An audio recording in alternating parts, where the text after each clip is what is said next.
ఇక సింగరేణిని ప్రైవేట్ కు కట్టబట్టేందుకు బీజేపీకి కాంగ్రెస్ సహకరిస్తున్నదని కేటీఆర్ ఫైర్ అయ్యారు. బీఆర్ఎస్ కు 16 ఎంపీ సీట్లు కనుక వచ్చింటేలే ఈ పరిస్థితి వచ్చేది కాదని చెప్పి అంటుండే. ఇంకా ఏడొచ్చుడే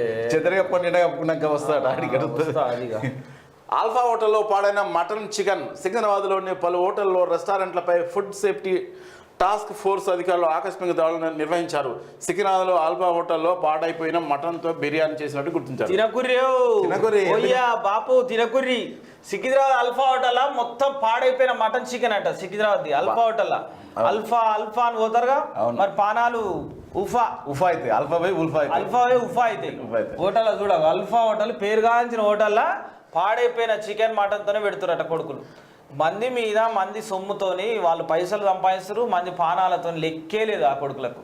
అంటే ఫ్రెష్ ఉండదన్న ఎక్కడిదే ఫ్రిడ్జ్ లో పెడతారు. 3-4 రోజులు 5 రోజులు ఫ్రిడ్జ్ లో పెట్టాలి, నూనెలో గోలియాలి, మసాలాలు వేయాలి, దంచి కొట్టాలి, ఎర్రగా ఎర్రగా తన కర్రీ కాగానే బా ఇదిరా హోటల్ అంటే. నీ ఈ హోటల్ తిన్నట్టు ఏడ తినలేదు. గోలి నూనెలో మళ్ళా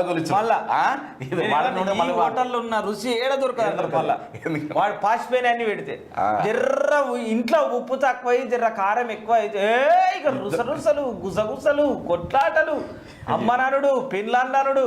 ఇక వాడు ఉచ్చబోస్తా అది తాగుతారు యుద్ధం స్టార్ట్ అవుతుంది.